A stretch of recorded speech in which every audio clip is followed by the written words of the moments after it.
E o que causa o ceratocone? Quem tem algum familiar com ceratocone tem maiores chances de desenvolver.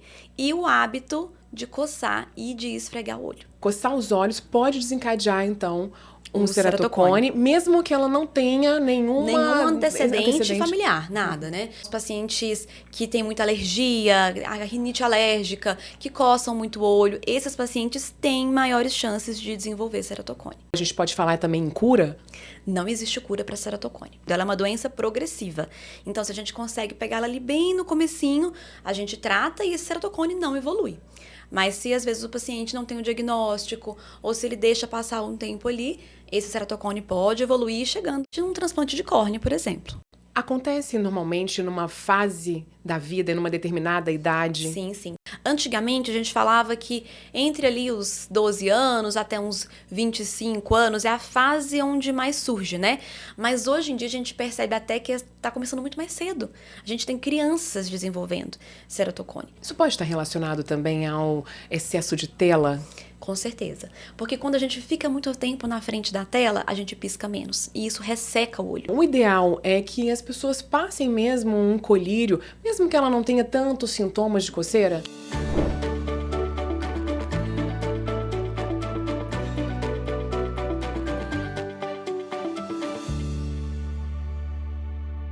Oi, eu sou Vivi Costa. Que bom que você chegou para mais um bate-papo. Você sabe por que não se deve coçar os olhos? Por que tem esse alerta? Um dos motivos é para não agravar o ceratocone, uma das principais causas de transplante de córnea no Brasil. E olha, pode ser muito mais comum do que se imagina. Por isso, nosso assunto hoje é ceratocone. Eu convidei a oftalmologista, a doutora Maria Eduarda Parreira. Muito obrigada por participar com a gente aqui do podcast. É um prazer estar aqui, Vivi. Bom, ela é especialista em ceratocone e a gente falou sobre essa incidência no Brasil. Há uma estimativa de 150 mil casos por ano, mas pode ser maior esse número porque muita gente nem sabe que tem. Exatamente. Muitas pessoas, inclusive, vão em buscar uma cirurgia refrativa para corrigir o grau e saem com um diagnóstico, às vezes, de ceratocone, ou tem um ceratocone muito inicial e, às vezes, nem sabe que tem essa doença. Então, muita gente nem sabe, então nem ouviu falar. Vamos entender o que é o ceratocone? O ceratocone é uma doença da córnea. A córnea é um tecido transparente que fica na frente do olho, né? Eu até trouxe uma imagenzinha pra gente ver. E a córnea, ela é como se fosse o vidro de um relógio, digamos assim. Ela fica ali posicionada na frente dessa parte colorida do olho, que é a íris. A córnea, ela tem o formato normal, ela é o formato de uma esfera. E à medida que o ceratocone vai surgindo, ela vai ficando cada vez mais fina e curva, no formato de um cone, como o próprio nome diz, ceratocone. E esse formato cônico da córnea é o que vai causando a distorção visual que é o ceratocone. Então, quer dizer, ela tem níveis. Ela tem níveis, né? Ela surge e ela sempre vai progredindo. Ela é uma doença progressiva. Então, se a gente consegue pegar ela ali bem no comecinho, a gente trata e esse ceratocone não evolui.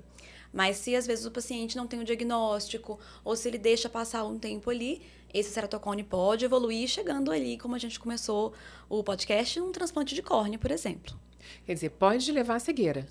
Pode levar à cegueira. A cegueira, para o oftalmologista, a gente fala que é aquela ausência da luz. Isso o ceratocone não faz. Mas o ceratocone consegue levar a uma perda da visão de o paciente enxergar apenas vultos, que é uma perda funcional que, né, é como se fosse a cegueira. Legalmente é a cegueira. E o que causa o ceratocone? A gente tem algumas causas, né? A principal, hereditária. Então, quem tem algum familiar com ceratocone tem maiores chances de desenvolver. E o hábito de coçar e de esfregar o olho. Esse também é um dos principais motivos. É uma das principais causas. Então, os pacientes que têm muita alergia, a rinite alérgica, que coçam muito o olho, esses pacientes têm maiores chances de desenvolver ceratocone. A gente até falando sobre coçar os olhos, é um risco. Além do ceratocone, existem outros problemas que podem... várias coisas. Coçar o olho é o que o oftalmologista diz, jamais. A gente pode ter conjuntivite alérgica, né? E o olho fica inflamado, vira uma conjuntivite mesmo. Deslocamento de retina, né? Que é gravíssimo. Essa, sim, pode levar a uma cegueira total. Pode acontecer pelo hábito de coçar o olho. Então, a gente tem que realmente... controlar os fatores que causam essa coceira para não vir a ter nenhum problema assim. Se o olho começar a coçar, o que deve ser feito? Procurar um oftalmologista, primeiro, né? Mas assim, a gente tem tratamentos hoje, colírios antialérgicos, colírios de corticoide, que devem ser prescritos pelo médico, claro, mas que vão ajudar ali a não agravar essa coceira, né? E claro, a gente associa às vezes a tratamentos com alergistas também, né? Tem aquele paciente que é muito alérgico, que a gente sabe que é difícil não coçar. Então a gente tem que entender primeiro o que causa aquela coceira. Geralmente é desencadeada por algum alérgeno, né? Por alguma coisa que está causando. Entender quais são esses gatilhos para a gente afastar. Ah, eu tenho alergia à poeira. Então, realmente, passar mais pano úmido na casa, evitar tapete, cortina, que são coisas que acumulam mais, né? Para evitar esses gatilhos que fazem coçar o olho. Porque a alergia, sempre que você entrar em contato com aquilo, vai coçar. Então, olha, não é demais aquela frase que normalmente o pessoal brinca. Olha, coçar os olhos... Com o cotovelo, exatamente. Coçar só com o cotovelo. Que é pra não ter a menor chance jamais de coçar os olhos. Agora, além da coceira, você falou, né? Coçar os olhos pode desencadear, então, um ceratocone, mesmo que ela não tenha nenhum antecedente familiar, nada, né? Às vezes o paciente... Eu tenho um paciente, inclusive, que não tinha o hábito de coçar, não tinha ninguém na família e tinha um ceratocone muito atípico. Até a gente chegar a entender que ele tinha uma mania de apertar o olho. Ele apertava assim e ficava cutucando só um olho. E desenvolveu o ceratocone. Então, assim, coçar, comprimir, apertar o olho pode desenvolver mesmo você não tendo nenhum histórico familiar. Se você tem, é claro, você tem maiores chances. Mas tem que realmente ficar esperto com isso daí para não desenvolver. E como que é o acompanhamento para a pessoa? Tem algum sintoma para levantar aquele gatilho de que pode realmente ser um ceratocone? Então, naquele começo, o que o paciente vai começar a perceber? Que o grau está aumentando muito rápido, ou que ele está trocando de óculos muito rápido, né? Às vezes o paciente trocou agora, deu 6 meses, está trocando de novo, né? Claro que nem todas as vezes que isso acontece é um ceratocone. Se o paciente estiver ali na adolescência, que a gente sabe que ele está em fase de crescimento, isso pode acontecer. Mas geralmente quem tem ceratocone vai perceber que mesmo quando ele usa o óculos, a visão não fica tão nítida assim, né? Então, e é exatamente isso que o ceratocone causa. Ele vai colocar o óculos, mas o problema dele não é grau. O problema dele é essa doença. Então, mesmo usando aquilo, mesmo usando um óculos, a visão continua um pouco distorcida, né? A gente até trouxe um exemplo aqui, né? A visão comum, aquela visão nítida e tudo, e a visão com ceratocone borrada, distorcida, né? Mesmo usando o óculos. Claro que quando a gente coloca uma visão borrada, distorcida, às vezes são em graus mais avançados, né? Mas o paciente que a gente tem que suspeitar é aquele paciente que costuma coçar o olho, que o grau costuma subir muito rápido, que tem um astigmatismo mais alto. Aí esses pacientes a gente pede alguns exames complementares, né, uma tomografia de córnea, para ver se realmente é um ceratocone ou não. Então o diagnóstico mesmo vai ser com esse exame. E acontece normalmente numa fase da vida, numa determinada idade? Sim. Então, geralmente na infância e na adolescência, adulto jovem. Antigamente, a gente falava que entre ali os 12 anos até uns 25 anos é a fase onde mais surge, né? Mas hoje em dia a gente percebe até que está começando muito mais cedo. A gente tem crianças desenvolvendo ceratocone. Então, a gente tem que realmente ficar atento, porque esse hábito de coçar até crianças mais jovens que não era o costume estão desenvolvendo. Mas a gente pode desenvolver em qualquer fase da vida. Apesar de que a fase em que a gente realmente fica mais alerta é essa faixa etária ali dos 10 até uns 25 anos de idade. Isso pode estar relacionado também ao excesso de tela? Com certeza. Porque quando a gente fica muito tempo na frente da tela, a gente pisca menos. E isso resseca o olho. E um olho seco coça mais. Então, a gente tem estudos justamente mostrando isso, que com essa incidência da tela, aumentou a incidência do ceratocone. Então, a gente sempre fala que faz parte do tratamento das crianças, dos adolescentes que têm ceratocone, diminuir tempo de tela, porque tem vários estudos que mostram que isso tem agravado realmente o ceratocone. Começando mais cedo na criança. Começando mais cedo na criança. E como é que é o tratamento? O tratamento de primeira instância é controlar as causas. Então, por exemplo, a hereditariedade a gente não controla, mas o hábito de coçar a gente controla. Então, a primeira coisa, o que agrava o ceratocone é coçar. Então, conseguir controlar a coceira. Fazer um acompanhamento com alergista, como eu falei, passar colírios para evitar isso daí. E aí a gente vai ter alguns tratamentos, a gente vai ter que acompanhar esse paciente mais de perto, né? Então, de 6 em 6 meses, de 4 em 4 meses, fazer exames seriados, porque a gente tem exames hoje que vão mostrar exatamente porque o que o ceratocone faz. Ele encurva e afina a córnea. Então, o exame que eu faço vai me mostrar em números a espessura e a curvatura. De 6 em 6 meses ele repete esse exame. Eu vou colocar um exame do lado do outro, né? Com esse exame, afinou mais, encurvou mais, tá piorando? Então, aí a gente tem alguns recursos para evitar que isso aconteça, né? Antes do paciente sentir essa piora na visão, a gente consegue detectar essa piora no exame. Então, a gente tem recursos hoje, procedimentos cirúrgicos, um crosslinking, por exemplo, é um laser que a gente faz no intuito de estabilizar o ceratocone, que é muito eficaz. A gente tem hoje anel intracorniano, que é um recurso que consegue melhorar a qualidade de visão, lentes de contato rígidas, esclerais, né? A gente sempre deixa o transplante para um último momento. Então, é a nossa última opção terapêutica. Não que não funcione, funciona muito bem.